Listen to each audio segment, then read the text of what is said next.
I guarantee that you're making at least half these mistakes while playing these operators, but I don't have time to waste your time, so let's get into the video. So starting off with the attackers, we have Sledge. Sledge is one of the best operators, but so many people don't do this. Playing vertically with Sledge is his biggest strength by far. You can clear bulletproof utility from above with his grenades, you can clear players out of very powerful positions in sight, and it just makes it way harder to defend. So when you're not doing this, you're kind of trolling your elo. Now Thatcher is pretty much always banned, but the biggest mistake I see when he's not is people throwing EMPs at nothing and having really bad timing. If there's no wall denial, you don't need to EMP the wall. If there is wall denial and there's no hard breacher around to open it, you also don't need to EMP the wall. Throwing them just to throw them is a waste. Plus, if you have extras, you can use them to EMP ADSs for your teammates, or use them while you're planning to EMP nitros or smokes and jam them midair. Ashbanes are notorious for not using your utility and just rushing. Just use the fucking Ash launcher before you die. It's not that hard. Picking Ash already makes no sense. Could you at least attempt to help the team?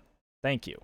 Thermite is pretty straightforward, you just thermite the wall. The main mistake is actually overpicking Thermite. Thermite is best for large, close-range breaches, while Ace and Hib are able to breach at range. If you're stuck on Thermite, you're simply missing out on the opportunity to have the ranged breach, which could significantly impact the round for your team. Plus, on some sites, you just won't have anything you're able to actually open. That being said, Mav is just way better than Thermite when they have a lot of wall denial because he can just open the breach himself. Twitch mains are already stubborn, but I find that rushing the usage of the Twitch drones is actually the main mistake here. You don't want to Twitch everything right away. Sneaky Twitch drones late in the round can actually be very impactful, and early round ones will get shot relatively quickly. So maybe just hold some angles or use your prep drone to help your teammates get some map control early on, and then use the Twitch drones later. If you're picking Montang, you probably consider yourself a Monty main, which is a problem.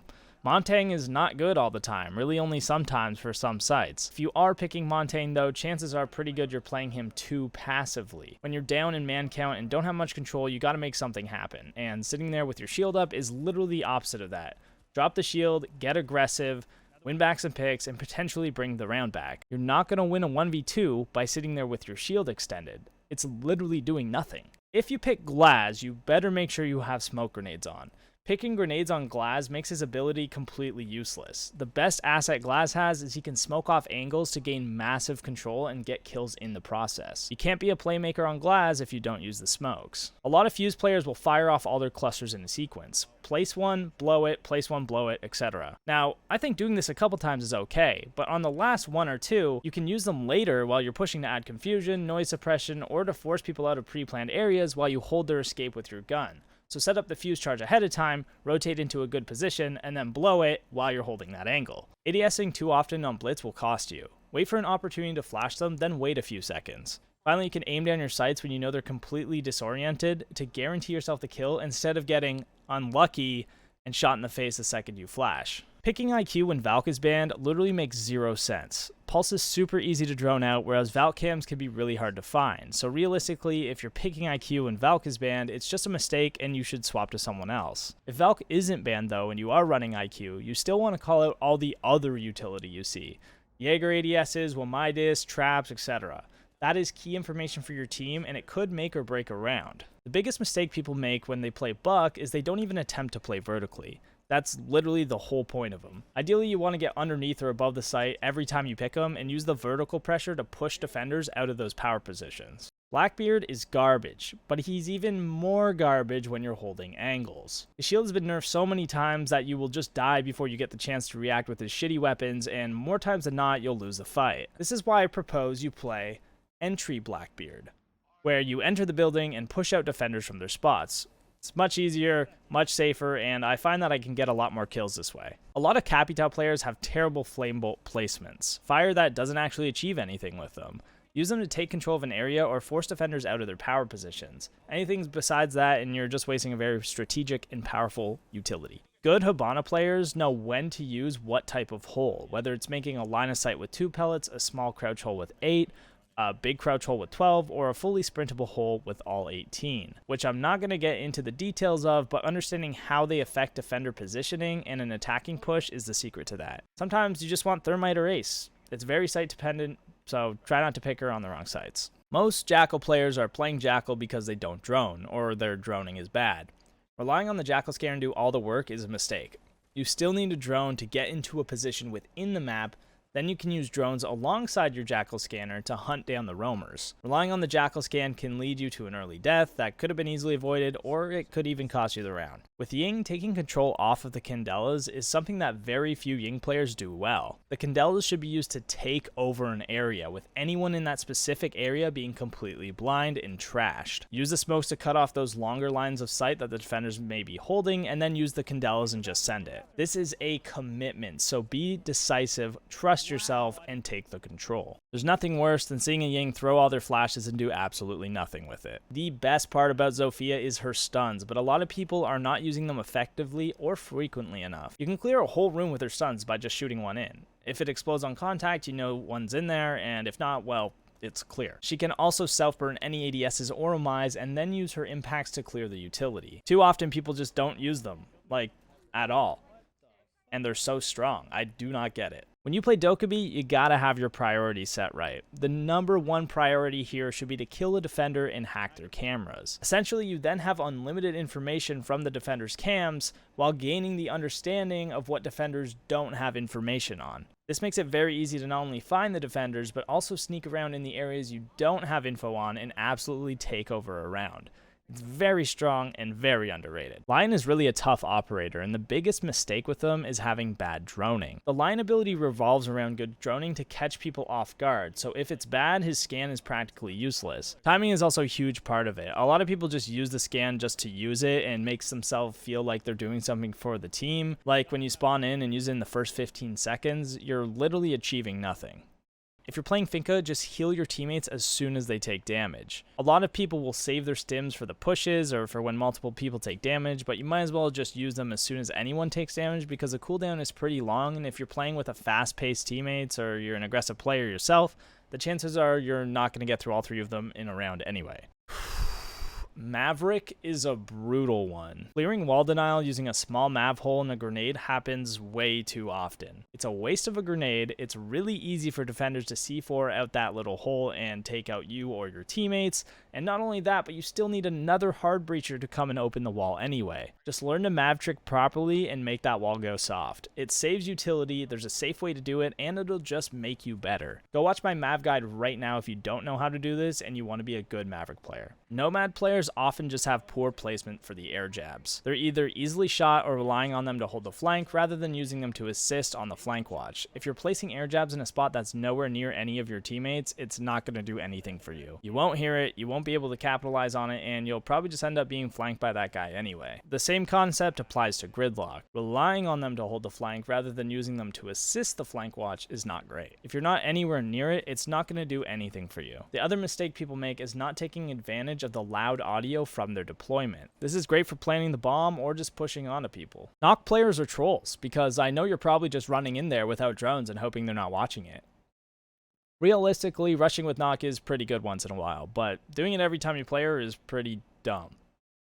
Knock has a great ability that, if you time well with your team, can be very strong. Try slowing down with her and let me know how it goes. Amaru rushes are probably the most predictable rush in the entire game. Amaru has this entire arsenal of tricks and utilities she brings, but nobody really uses her for that, and it's kind of sad. If you want to know way more ways to use Amaru, you should watch my Amaru guide where I talk about all the different ways to play her that don't require blind rushing into the building, so go check it out. With Callie, relying on her to get wall denial is very inconsistent unless Kate is banned. The biggest issue though would be the heavy baiting I see from Callie players. Sitting back for too long and hoping a defender peeks you isn't ideal, and you'll probably just end up being the last alive and having to push into that utility that you didn't help clear. So get into the action with your team and try to help them out. People pick Yana and don't even use the clones anywhere near to the effectiveness that they could. You could do a fake clone to bait defenders, or you can get a teammate to follow it up and trade off the clone for some easy kills. You can also burn Aruni gates, gather info, tons and tons of stuff that's super effective. But instead, you run in with the G36 and die without even using the grenades. Nice.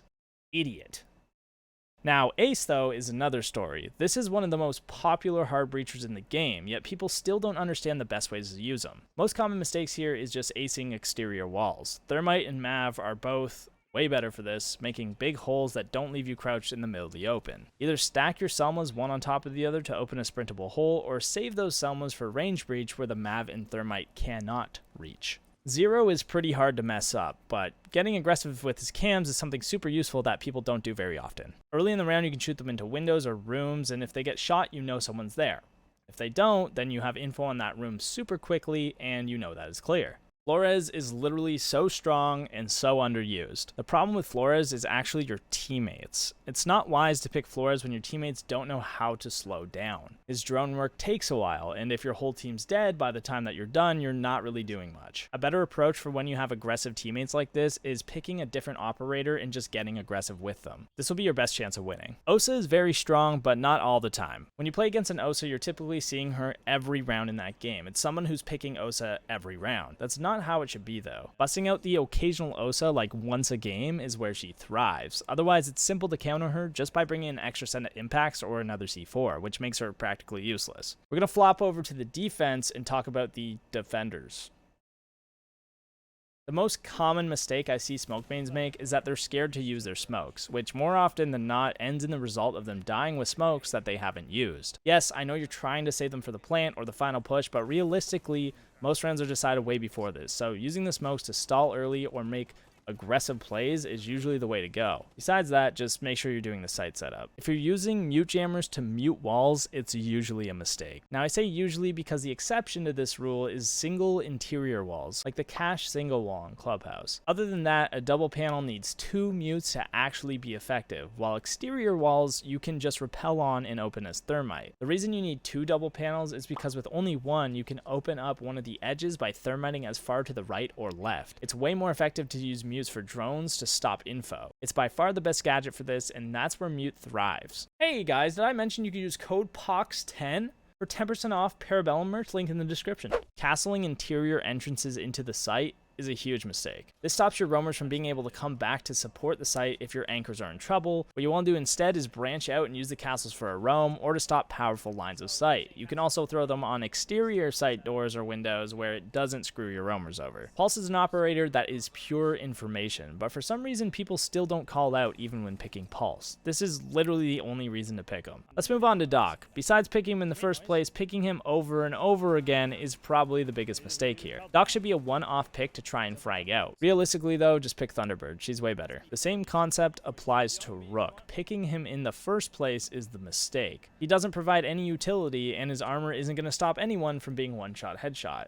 But if you still insist, at least put your armor down. People place Kapkan traps way too often in useless areas. Just put them in areas you're going to roam near or play near to use them to your advantage rather than relying on someone to hopefully come through a random door on the other side of the map. Tachanka's Shamika launcher is pretty much always useless the way I see it used. The only real way to use it is firing off small areas like the cigar shop on Cafe, rather than large areas that can easily be avoided. It sounds so simple, but people still don't do it right. For Jaeger, placing ADSs is hard for some people. They're often placed in areas that can be easily shot or in spots without utility for them to defend. You should be using the ADSs where attackers are going to nade or try to take control of. Power positions on site are usually the priority for this. Now, picking Bandit when Cade is available or Mav is in play is way too common and way too dumb. Maverick can just clear the bandits very quickly by blowtorching a small hole at the base of the wall and shooting them. And Cade is just Bandit on steroids. For Frost, you'll want to put her frost mats under windows that you can't rappel on, because if not, upside down rappelling is an easy way to just shoot them. Ideally, place them in an area where you're playing near, so if they hop in and shoot the mat, they can't watch for a swing at the same time. So if you're holding the window and they jump in to look down to shoot the mat, you can shoot them in the side of the head. Unless they use an explosive to get it, which is sometimes the smart move, but most people won't do it. That's if they find it in the first place, which who knows? Playing Valk and not using your cams to get C4 kills through the floor is just a troll. It's super easy and super effective, yet somehow very underutilized. This is in my opinion one of the best ways to play Valk, and it's super easy kills if left unattended by the attackers. The mistake with Cav is most people are constantly going for interrogations. Every time they down someone, they're trying to interrogate. Realistically, most of the time you should not interrogate. Just take the kill and head out. Interrogating leaves you vulnerable, it's risky, and losing man advantage right after getting it just is not worth it. For mirror, a lot of people just throw the mirrors down and play the round out. I think this is actually a mistake though. Saving your second mirror, or even both of them, sometimes allows you to first figure out where the attackers are coming from using the default cams, and then you can place them afterwards for that side of the map to make sure that you get full use of them and improve your defenses. Most Echo players are too passive with their cams and have them just set up for plant. What I think is even stronger though is using them aggressively to support roamers. Call for your team and waste the time early in the round to get the advantage from the start. Playing in 1v3 as Echo, you usually aren't going to be able to use those cams anyway. A lot of Legion players I find play with no purpose. They just scatter their goo mines wherever and use them as traps for different entrances almost at random. These purposeless goo mines, however, are much better when used for a purpose. For example, if I'm on a roam, I can use the goo mines around the area I'm playing to watch my back or to peek off of when I hear an attacker hit it. Purposeful goo mines are kind of nasty. Like say I have a teammate underneath with a nitro underneath my goo mine. I hear the goo mine go off. I tell him to blow the nitro. We blow the nitro. Easy kill, right? So in combo with things, Legion can be pretty good. This is kind of similar for Ela. Not playing near her utility is just a mistake. If you're going to roam, use the mines on a roam. If you're playing near site, use them around the site. Playing off of them is very important, especially when solo queuing. Vigil is most commonly misused by being over-aggressive. Vigil is literally only useful when he's alive, so play to time stall, hide, and sneak around those drones. Your main objective here is confusion, and you can't do that if you're dead. Not shocking drones is the biggest mistake with Maestro. Doing this gets rid of attacker info, and it's very impactful, so sit on those bubbles and shock the drones with them. Putting alibi prismas in low traffic areas is a very common mistake. You want to aim for high traffic areas where people can be caught off guard by them. Common spots on bomb sites work really well for this, or windows looking towards vulnerable spawn points. Once they shoot the prisma thinking it's a spawn killing defender, you can then either peek them from the same window or another one and try to take them out based off the pings. Clash players really struggle with over-aggression. Like, you should literally not be aggressive at all. Your main job is stay alive as long as possible and call things out for your teammates to swing off of you. Even if it comes down to like a 2v5, you should probably still have your shield out and use your other teammate to get those kills back rather than pulling out your gun. When you are last alive though, pull your gun out, your shield's doing nothing. Cade or Kaid is pretty straightforward. However, Cade tricking is super OP and it's not used very often. It's much safer than bandit tricking and can make or break a round by destroying the hard breach utility. This is something that should be really utilized more. With Mozzie, I think hacking drones in prep phase is a mistake. By shooting the drones, you can then use your pests later. Maybe you could hack one, but don't gain a whole drone army in prep. Use the extra pests to stop enemy info and potentially gain drones during the round. So not only have you shot down their drones in prep phase, but they'll lose even more to your pests throughout the round, limiting their info. The mistake with Warden is most people forget to turn his glasses on. At least I do. He's also very underrated for a guy with a laser beam of a gun, a C4 or a shield, and someone who single-handedly counters both Ying and Glaz. Don't hate on the Warden. Goyo players struggle with poor placement. Before you place a Goyo, think to yourself, is there any way an attacker can go and shoot this? For example, if you put one on the hookah door on coastline, an attacker can just get on the hookah rappel and shoot it very early on the round, and it's essentially useless.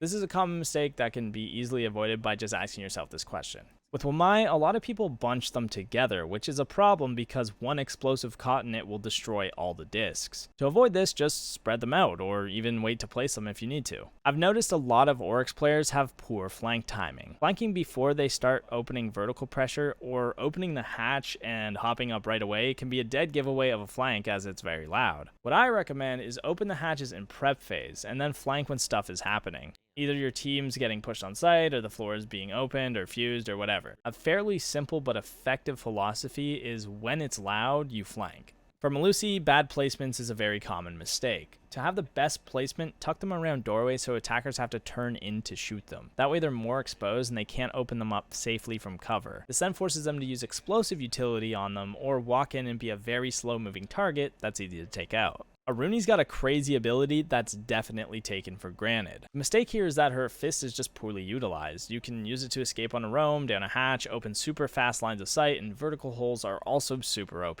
Basically, just use her fist to rework the environment and you can catch a lot of people off guard. Thunderbird is very easy, and this mistake is pretty small. A lot of people just place all three on site, which isn't bad, but what I think is even stronger is saving one in your pocket. You can then use this later on a roam to heal yourself up or a teammate who needs a boost. This extra pocket Kona essentially makes Thunderbird equivalent to Doc. The common Thorn mistake is that people think her traps are good. If you're picking her, you're picking for the gun, and that's totally fine, just don't lie to yourself.